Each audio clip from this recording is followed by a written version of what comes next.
boleh pindah milik, boleh pergi pada orang lain. Solat tak ada. Contoh macam ibadat puasa, boleh ahli waris untuk gantikan puasa kalau ayahnya meninggal dunia sebelum sempat menghabiskan puasa Ramadan. Begitu juga dengan ibadah zakat. Begitu juga dengan ibadah haji. Di musim haji ni orang dah pergi untuk melaksanakan ibadah haji. Ibadah haji pun ada disebut badal haji. Maknanya orang yang meninggal dunia itu bukan dia yang buat, orang lain yang tolong buat. Maknanya gantikan buat haji untuk dia. Tapi dalam bab salat tidak pernah kedengaran adanya badal salat, tak ada. Kalau ada badal salat, nescaya banyak promosi akan kita jumpa di rata-rata tempat. Sama ada pada bannernya ataupun bantingnya, satu salat, satu fardu, sekian harganya. Kalau kata nak promosi hebat lagi, seminggu sekian harganya. Tapi tak ada. Berkaitan dengan ibadat salat, setiap orang wajib laksanakan. Kalau tidak dikerjakan, maka dia dikira berhutang dengan Allah Subhanahu wa taala. Ibadat salat ni kita dah sebut secara panjang lebar pada pertemuan yang lalu. Yang keduanya, wanhar. Datang perintah daripada Allah Subhanahu wa taala kepada Nabi Muhammad sallallahu alaihi wasallam untuk melaksanakan sembelihan, yakni melaksanakan ibadah korban. Hadirin sedang jemaah yang dirahmati oleh Allah Subhanahu wa taala sekalian, melaksanakan ibadah korban ini dalam mazhab Syafi'i hukumnya sunat muakkad. Memang pilihan. Bila sebut sunat, maknanya dia ikhtiari, benda yang boleh kita pilih. Nak buat, alhamdulillah. Tak buat, tak apa. Tapi itulah yang membezakan kedudukan kita di sisi Allah Subhanahu wa taala. Sebab pada amal-amal yang fardu memang semua orang kena buat. Tapi pada amal yang sunat ni, itulah yang membezakan kedudukan kita di sisi Allah Subhanahu wa taala. Dalam mazhab Hanafi, hukumnya wajib, kena buat, khususnya bagi mereka yang ada kelebihan daripada segi harta benda. Dan sebagai tanda bersyukur dengan nikmat daripada Allah Subhanahu wa taala, ibadat salat tadi hubungan kita dengan Allah. Manakala melaksanakan ibadah korban, sembelihan ini hubungan kita sesama manusia. Jaga hablum minallah, hubungan kita dengan Allah dalam masa yang sama. Jaga juga hubungan kita hablum minannas, hubungan dengan manusia. Dan kita kena ingat, ibadah korban ini adalah satu ibadah yang ditentukan oleh Allah Subhanahu wa taala masanya. Dia bukan bila-bila masa. Begitu juga ibadah korban ini, binatangnya ditentukan oleh Allah Subhanahu wa taala dan Rasulnya. Bukan semua binatang boleh buat korban. Masanya dalam setahun 4 hari je. Berlalu masa 4 hari ni, tak ada peluang dah untuk kita melaksanakan ibadah korban, melainkan tunggu pula tahun depan kalau panjang umur. Panjang umur tahun depan tunggu pula. Dia bermula daripada 10, 11, 12, 13 Zulhijjah. Tak lama, hujung bulan. Kita hari ni 2 hari bulan 6, hujung bulan 6 ni, maka akan datang Aidil Adha, yakni hari raya korban. Adha itu maknanya sembelihan. Ambil peluang, khususnya kepada mereka yang memiliki kelebihan daripada segi harta benda. Sebab ini adalah hubungan kita dengan manusia. Tanda bersyukur dengan nikmat yang diberikan oleh Allah Subhanahu wa taala pada kita dengan kelebihan harta yang kita miliki. Kalau tak buat, tak berdosa. Tapi nak mendekatkan diri kita kepada Allah Subhanahu wa taala, tanda bersyukur dengan pemberian daripada Allah, ambil peluang, ambil bahagian. Kalau macam mahdi kita ni, insya-Allah kita akan buka ruang kepada yang melaksanakan ibadah korban. Satu bahagian RM850. Mahal tu Ustaz. Dulu 600 tak? Ada 600 pun ada, 500 pun ada, tapi lembu besar kambing. Boleh tak? Sebab ikut pada harga semasa. 800 setengah, 800. Ikut harga semasa dulu dapatlah 600 setengah, 700. Ada juga yang buat 700 setengah tapi grade A lah. Kalau kata 800 setengah mungkin grade A, 3A, triple A. Jadi jangan kita berkira, sebab peluangnya hanya setahun 4 hari ni saja. Berlalu 4 hari ni nak menyesal tunggu tahun depan. Berbeza dengan ibadah akikah.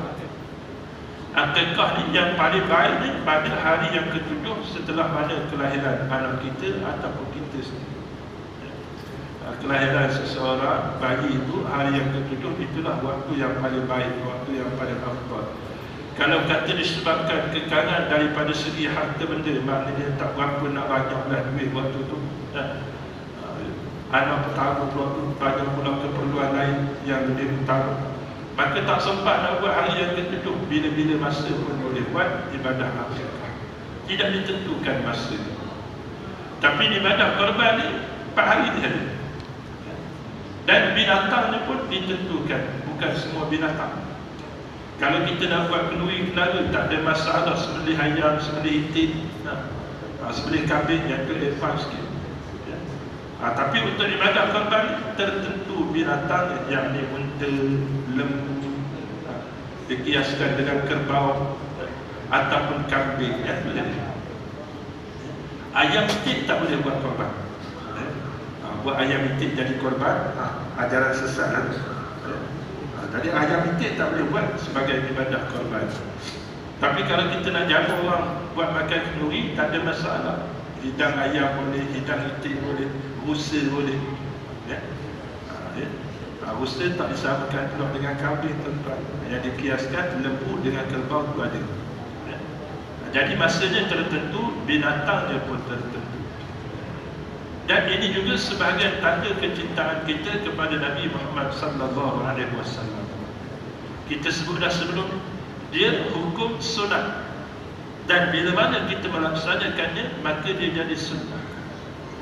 Sunat ni hukum. Ya.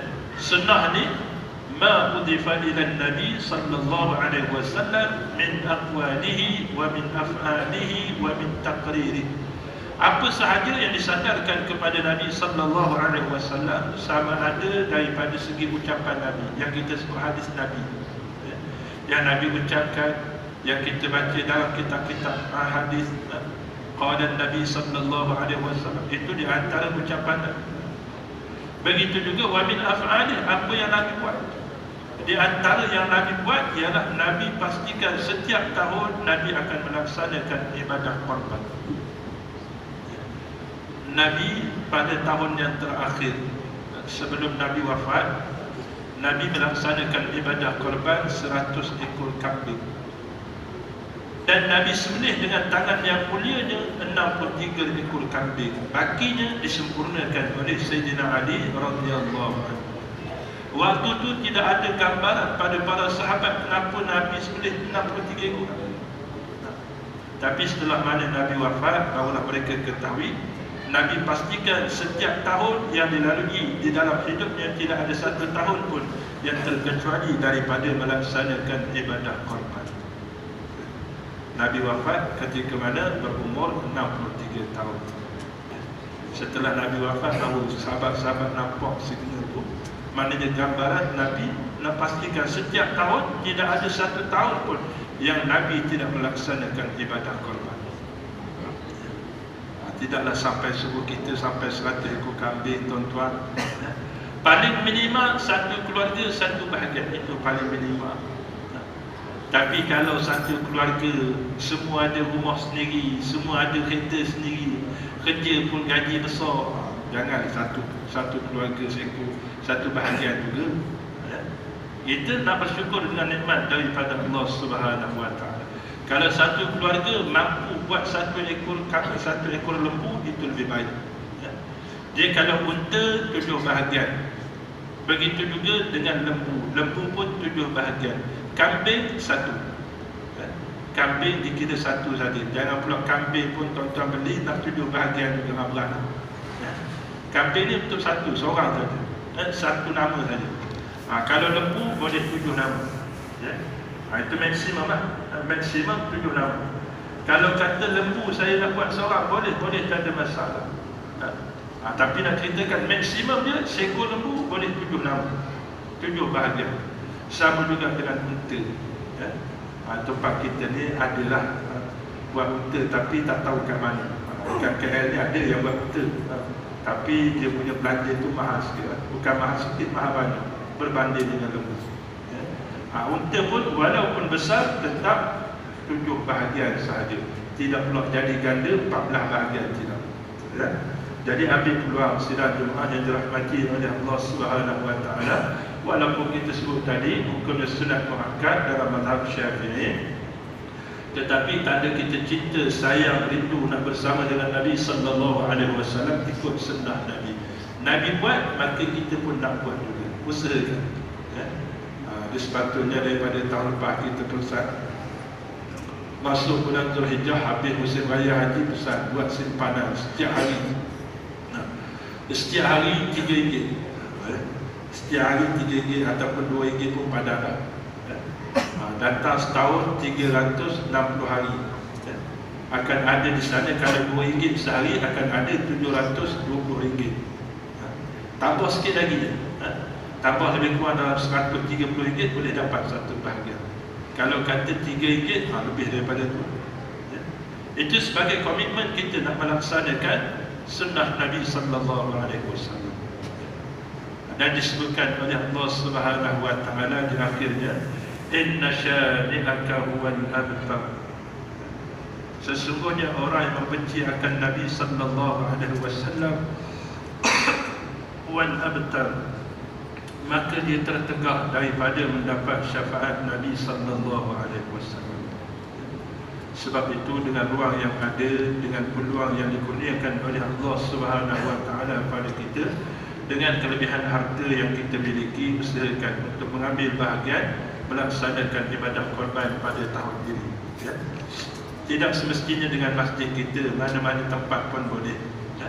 Kalau kata nak yang murah pun ada. Macam semalam ada ustaz, korban murah ada, kita kata ada di luar negara lah. Yang afdalnya lihat dulu dalam negara kita. Masih banyak tempat-tempat ataupun kawasan-kawasan yang miskin tegar ataupun fakir. Masih ramai tempat kita. Kalau kata macam di Perak tu banyak tempat dia. Belah-belah hulu Perak sana. Kalau ada headline ataupun kita dapat makluman tempat sekian-sekian memerlukan ibadah korban, tanda kita bersyukur dengan nikmat Allah Ta'ala ni, kita nak berkongsi dengan orang lain.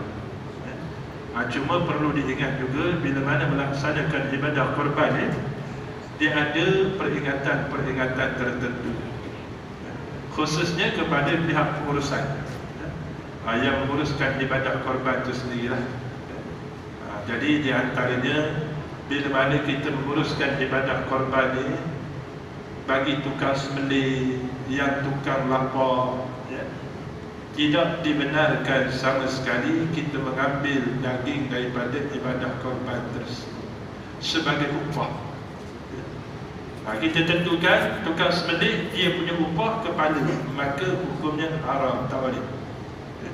Bolehnya bagaimana? Peserta korban tadi, contoh kita sembelih lembu, yang 7 nama tadi, mereka kumpulah satu ujrah, satu upah kepada penyembelih, itu boleh. Seorang bagi RM10 contohnya. Ini untuk lembu kami ni, jadi kami serahkan pada tuan untuk sembelih lembu kami ni, dan kami upah sebanyak RM70 ni, itu boleh. Tapi kalau tetapkan penyembelih itu kata, saya nak lepas saya sembelih ni, kepala ni mesti untuk saya, hukumnya haram. Saya nak selepas saya sembelih ni, ekor ni saya nak untuk saya sebagai upah, hukumnya haram, tak boleh. Banyak lagi, bukan tukang sembelih saja, termasuklah yang tukang lapar, kaki teraman. Jadi yang dibenarkan ialah sebagai hadiah. Bila mana kita datang melaksanakan ibadah korban, membantu melaksanakan urusan masjid dan surau ataupun sebagainya, Jangan kita mengharapkan upah dengan pertolongan kita. Sebaliknya, boleh bagi hadiah. Ya. Jangan pula kita tentukan, oh yang ni yang tolong, yang tolong 2 kilo, yang tak tolong 1 kilo. Mana 1 kilo tu untuk apa? Sebagai upah, hukumnya haram. Ya. Kena berhati-hati tu. Kalau macam tu Ustaz, pakai tak ada orang nak tolong. Ya. Jadi kita datang membantu tu sebagai satu khidmat kita, ya. Melaksanakan ibadah korban dalam masa yang sama mengharapkan supaya orang yang melaksanakan ibadah korban tersebut, ibadah mereka diterima oleh Allah Subhanahu Wa Taala. Ya. Jadi bila sebut korban ni, dia ibadah tuan-tuan, bukan buat main-main, bukan benda suka-suka. Jadi banyak garis panduan yang perlu kita ikuti. Ya. Di antaranya yang saya sebutkan tadi, jadi kena uruskan dengan cara yang terbaik. Begitu juga kalau kata daripada segi pembahagian daging korban tu, kena minta kebenaran dengan orang yang melaksanakan korban tu. Minta kebenaran daripada 7 peserta tadi, tanya pada mereka, ni daging korban ni kami dah sejak sembelih ni, nak urus sendiri ke nak bagi pada pengurusan? Jadi kalau kita serahkan pada pengurusan, maka boleh diberikan pihak pengurusan untuk buat pembahagian tersebut. Tapi kalau kata peserta tadi kata dah sejak sembelih kami nak urus sendiri, wajib kita bagi pada mereka semua. Ya? Jadi yang buat korban tu kena faham juga. Ya? Sebab tu disebutkan tadi dengan adanya upah tadi. Kadang-kadang orang tak faham, dah buat korban nak kena ada upah pula. Upah tu luar daripada belanja korban tu. Ya? Ada setengah bahagian tempat tuan-tuan dibuat pengasingan. Harga satu bahagian RM850. Upah RM20 satu bahagian. Ada yang buat betul, yang tu itu lebih baik. Selamat. Maknanya kita bagi ujrah tersebut, upah tersebut pada tukang sembelih ataupun yang tolong menguruskan tadi. Ya? Itu kena faham dari dulu. Sebab ini ibadah tuan-tuan. Kita nak jadikan ibadah kita itu diterima oleh Allah Subhanahu Wa Taala. Cukup sekadar itu sebagai perkongsian kita. Mudah-mudahan ada manfaat untuk kita mengambil iktibar daripada insya-Allah. Jadi sebelum kita akhirkan perkongsian ilmu kita tuan-tuan, ada beberapa maklumat. Yang pertamanya, kelas selawat marhaban dan berjanji masih diteruskan seperti kebiasaan. Waktu yang terdekat ni ialah pada hari Isnin 5 hari bulan 6. Maknanya hari cuti agung tu tuan-tuan. Masanya 9.30 malam sehingga 10.30 malam. Tempat di kamar nikah. Itu yang pertama. Diadu-adukan kepada orang muda lah, ya. Yang ramainya kilauan emas dah, ya. Untuk peserta marhaban berjanji ni tuan-tuan, ya. Yang keduanya, kelas pengajian tajwid dan iqra bagi golongan dewasa tetap diteruskan pada hari Isnin dan Selasa, ya. Waktu dia 9 pagi sehingga 10.30 pagi. Di mana tempat dia? Di ruang salmi. Alhamdulillah, acap kali kita ulang sebut, kita buat iklan tuan-tuan, ada pertambahan. Maknanya ada usaha untuk kita memperbaiki daripada segi kualiti bacaan ayat-ayat suci Al-Quranul Karim. Yang ketiganya, kelas pengajian tajwid bagi anak-anak muda ataupun remaja diteruskan pada hari Rabu 7 hari bulan 6 minggu depan tuan-tuan, ya. Masa dia 9.30 malam sehingga 10.30 malam. Tempat dia di kamar nikah, bilik belakang. Dan yang keempat, melaksanakan ibadah korban bersama dengan Masjid Al-Ubudiyah, ya. Dan akan dilaksanakan pada hari raya yang pertama, ya. Hari raya pertama insya-Allah jatuh pada hari Khamis tuan-tuan. Jadi masjid kita akan buat pada hari Khamis tersebut, ya. Jadi siapa yang nak menyertai boleh dapatkan maklumat daripada pihak pengurusan masjid, khususnya pada SU. Dan pastikan bersama dengan belanja lah tuan-tuan. Jangan isi borang saja, duit tak ada. 850 satu bahagian tuan-tuan. Jadi kita akan buat pada hari Khamis tersebut. Dan yang terakhir tuan-tuan, iaitu pihak JAIS tuan-tuan. Pihak JAIS minta kerjasama daripada semua jemaah yang hadir, khususnya dalam bulan 6 ya. Maknanya hari ini start sampai pada hujung bulan 6, untuk buat kaji selidik penilaian terhadap khutbah, isi khutbah yang dibacakan, ya. Jadi khususnya pada mereka yang ada handphone lah, ya. Handphone yang boleh online, ya. Boleh lihat dalam handphone tu, pergi ke laman web JAIS. Di sana boleh masukkan maklumat masjid mana sekian-sekian, tajuk khutbah dan sebagainya. Kemudian bagi respon, ya, isi kandungan khutbah tersebut. Jadi yang tu insya-Allah boleh buat selepas Jumaat kalau tuan-tuan khutbah tak baca lagi nak buat penilaian macam mana, ya. Itu yang terakhir. Itu saja. Assalamualaikum warahmatullahi wabarakatuh.